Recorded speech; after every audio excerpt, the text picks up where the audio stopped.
Las guerras. Tomo lectura del Salmo 144, versículo 1. Leo en el nombre del Señor Jesús. Bendito sea Jehová mi roca, quien adiestra mis manos para la batalla y mis dedos para la guerra. La Biblia habla de varios tipos de guerra. También en los diccionarios seculares se encuentran relatos de muchos tipos de guerras. En las enciclopedias de historia se encuentra información acerca de los conflictos entre los seres humanos. En la Biblia se habla de guerras desde el libro de Génesis. Las confrontaciones entre los pueblos, entre personas.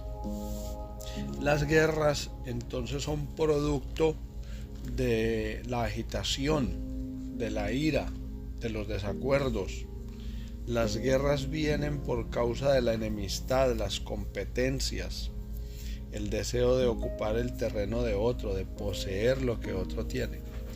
El ladrón está en guerra con los demás, con sus víctimas. Las guerrillas están en guerra con los ejércitos. Los grupos alzados en armas, los subversivos, los rebeldes, son los que hacen guerra contra los gobiernos, contra la población civil. Cuando hay abuso de autoridad, también las mismas autoridades se ponen en guerra contra el pueblo, contra los civiles. La guerra es sinónimo de lucha, batalla, confrontación, pleito. La Biblia nos dice en Éxodo capítulo 15, versículo 3, que Jehová es varón de guerra y que Jehová es su nombre. El pueblo de Israel vio cuando Dios destruyó al ejército de Faraón y a Faraón mismo, después de perseguir al pueblo de Israel, que había sido sacado por mano de Dios bajo la dirección de Moisés de la esclavitud de Egipto. Un ejército tan formidable como era el de Egipto, que era una potencia mundial, cayó en esa batalla del Mar Rojo por querer esclavizar a los que Dios había llamado a libertad. En el libro de Génesis vemos cómo Dios le hizo guerra al mundo y lo acabó con un diluvio por el pecado. Le hizo guerra a Sodoma y Gomorra y las quemó por causa de la homosexualidad. Vemos también cómo Dios hizo guerra contra las naciones porque se rebelaron contra él y confundió su lenguaje y los esparció por el mundo. Vemos a través de la Biblia que Dios llamó a un hombre llamado Josué y lo preparó para que peleara las batallas, y peleó más de 30 guerras en la conquista de la tierra prometida y venció a más de 30 reyes que eran paganos, eran impíos. La gente dice: ¿por qué el Antiguo Testamento nos habla de un Dios de guerra y el Nuevo Testamento nos habla de un Dios de paz? Dios es soberano, Dios es misericordioso, a Dios no le gusta la violencia, pero el ser humano tiene un instinto violento por la naturaleza pecaminosa que está en él.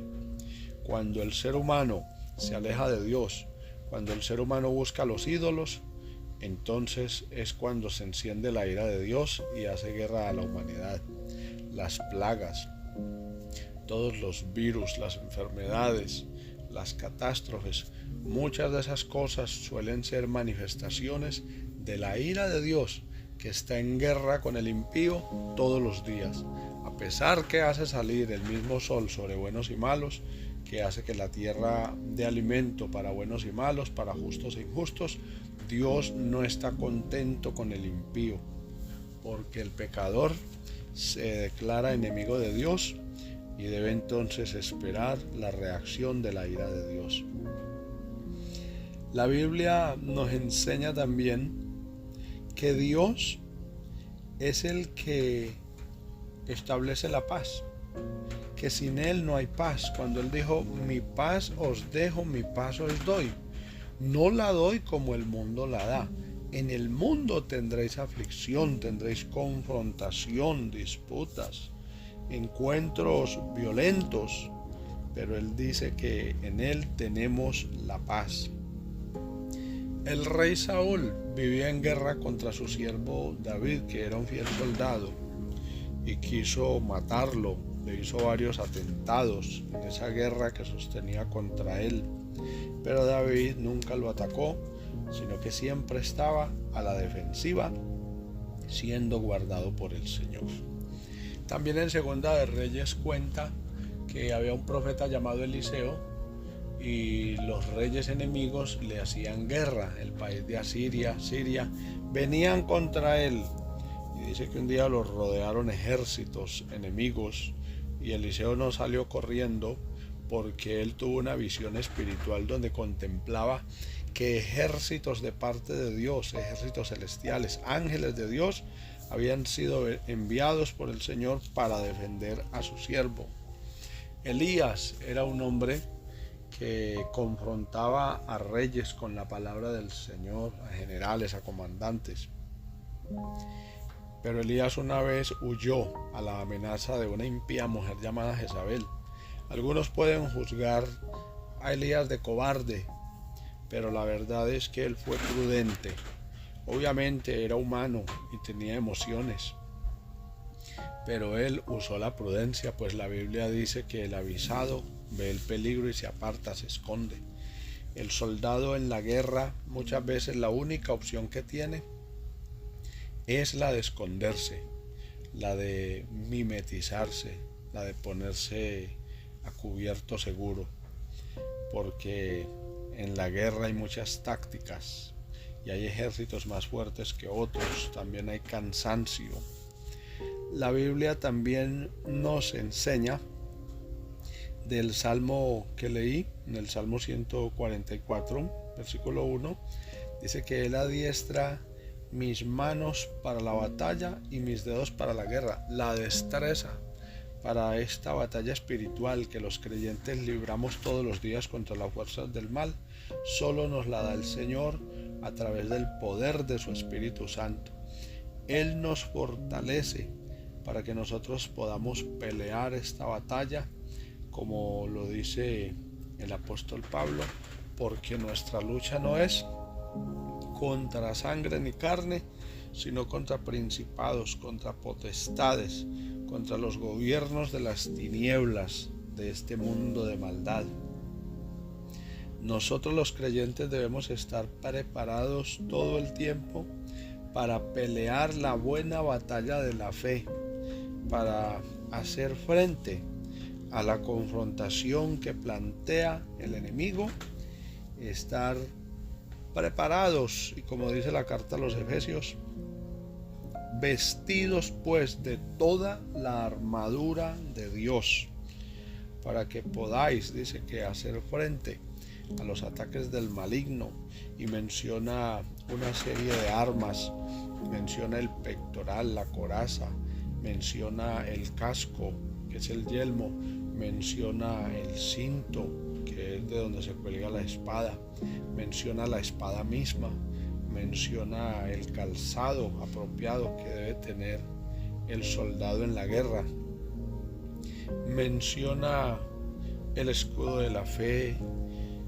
todas las herramientas y los componentes de la armadura que necesita el creyente para poder pelear la batalla que viene contra él diariamente.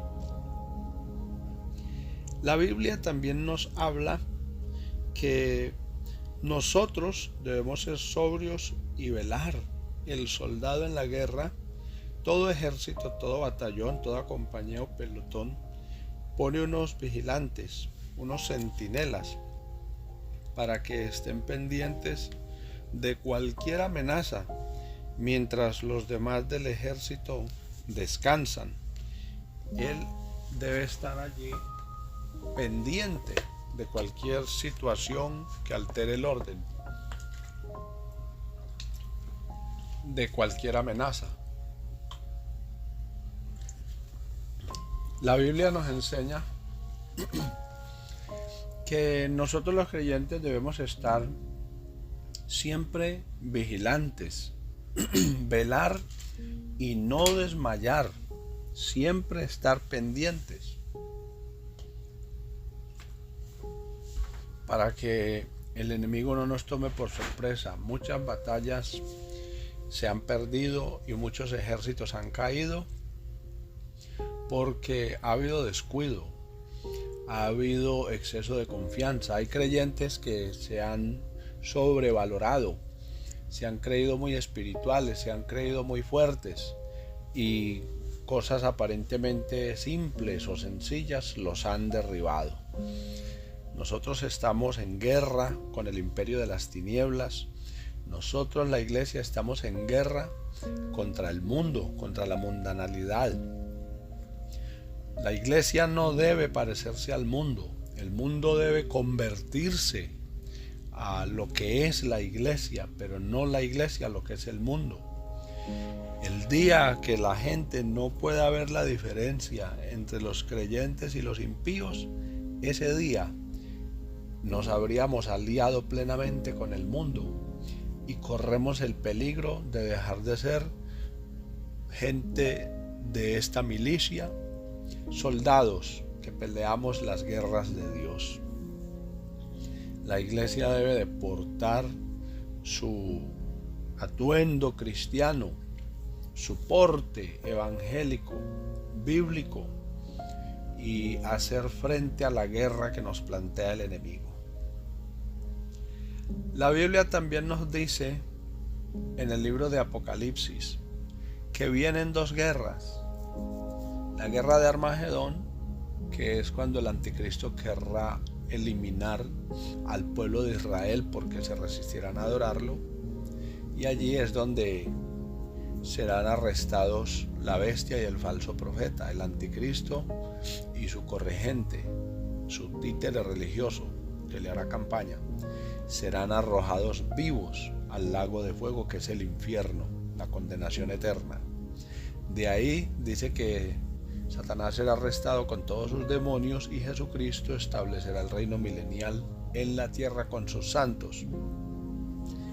Y al cumplirse los 1000 años habrá otra guerra, que es cuando Satanás sea suelto de su prisión, en Apocalipsis 20, y dice que saldrá a engañar a las naciones y estallará otra guerra que se llama la guerra del gran día, o la batalla del gran día, el gran día de Jehová. Y es cuando Dios juzgará a los vivos en esa guerra, juzgará a los demonios y juzgará a los muertos que se hayan muerto sin el Señor. Entonces, el tema de las guerras no es ajeno a las Escrituras. La Biblia nos enseña muy claro, aún en el Salmo 91. También dice: escudo y adarga es su verdad. Menciona elementos de guerra, instrumentos de defensa. También el Salmo 23, el salmista dice que tiene enemigos, cuando dice que aunque ande en valle de sombra de muerte, no temeré mal alguno. En el Salmo 91 también, cuando dice: caerán a tu lado 1000 y 10.000 a tu diestra, mas a ti no llegarán, que no temerás el terror nocturno. También nos enseña mucho en los Salmos que el creyente está bajo ataque continuamente, pero que con la ayuda del Señor Jesús nosotros podemos vencer, como dice la Escritura. Antes, en todas estas cosas, somos más que vencedores por medio de aquel que nos amó.